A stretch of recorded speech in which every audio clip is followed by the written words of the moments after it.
Assalamualaikum warahmatullahi wabarakatuh. Nama saya Mahmudah Nur Khofifah, NIM 1012000192 dari kelas HKIG. Di sini saya akan mempresentasikan mengenai konsep teoritis kaidah khusus dalam hukum keluarga Islam tentang pemeliharaan anak dan perwalian dan pengaplikasian kaidah-kaidah tersebut dalam kasus-kasus pemeliharaan anak dan perwalian yang dihadapi masyarakat. Masuk dalam pembahasan pemeliharaan anak atau disebut dengan hadanah beserta dasar hukumnya.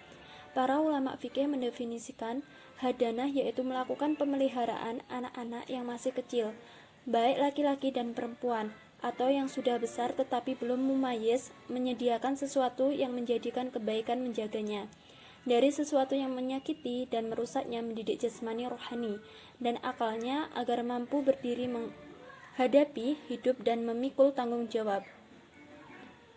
Para ulama sepakat bahwasannya hukum hadanah, mendidik dan merawat anak itu adalah wajib, tetapi mereka berbeda dalam hal mendidiknya.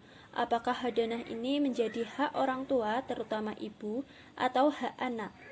Sedangkan Undang-Undang Nomor 1 Tahun 1974 tentang perkawinan menyebutkan bahwa anak dikatakan mumayyiz jika sudah berusia 18 tahun atau setelah melangsungkan pernikahan. Dasar hukumnya adalah Al-Quran dan hadis.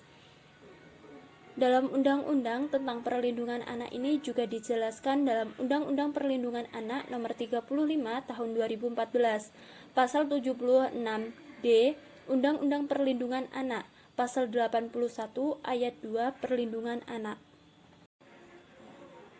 Lanjut dengan perwalian beserta hukumnya.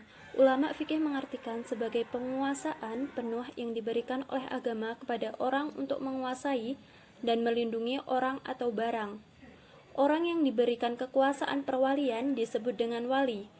Menurut Undang-Undang Nomor 1 Tahun 1974 pada pasal 50 dijelaskan bahwasanya anak yang belum mencapai umur 18 tahun atau belum pernah melangsungkan perkawinan yang tidak berada di bawah kekuasaan orang tua berada di bawah kekuasaan wali. Perwalian itu mengenai pribadi anak yang bersangkutan maupun harta, bendanya, dan syarat-syarat perwalian. Dasar hukumnya yaitu pasal 51 ayat 2 menekankan menunjukkan wali diambil dari keluarga anak tersebut atau orang lain yang berkelakuan baik. Hal ini berdasarkan hadis Nabi Shallallahu Alaihi Wasallam. A'udzubillahi minasyaitonirrajim. Bismillahirrahmanirrahim. An-Nabi sallallahu alaihi wasallam fadofi abni hamjata li hajatiha wa qala akhalatu bi majni allati ummaha khairazahul abu khair. Artinya, sesungguhnya Nabi Shallallahu Alaihi Wasallam mengutus wali bagi anak perempuan Hamzah kepada saudara perempuan ibunya, dan beliau bersabda, saudara perempuan ibu menepati kedudukan ibu. Diriwayatkan oleh Bukhari.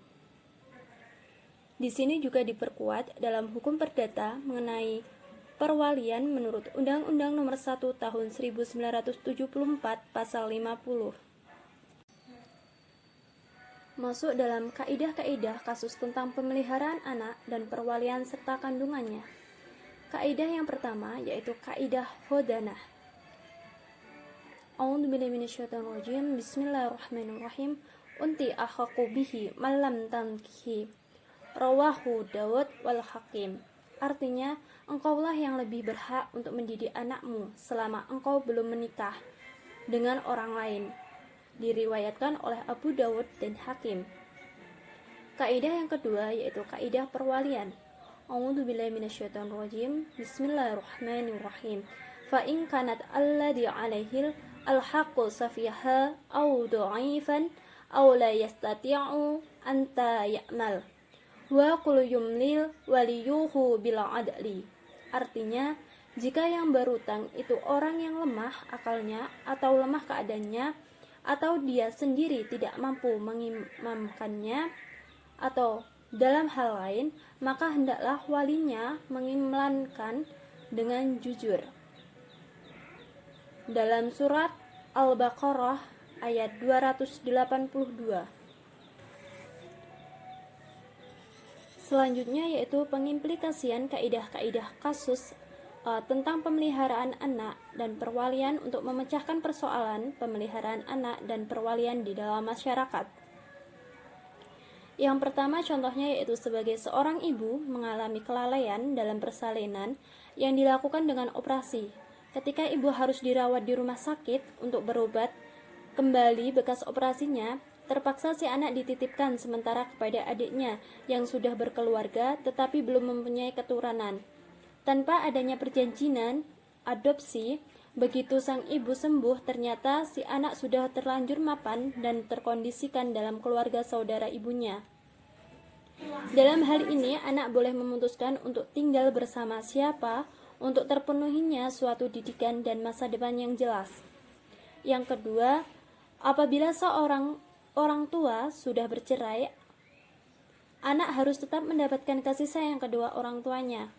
Anak juga berhak untuk memutuskan tempat tinggal bersama dengan salah satu orang tuanya untuk mendapatkan hak sebagai anak.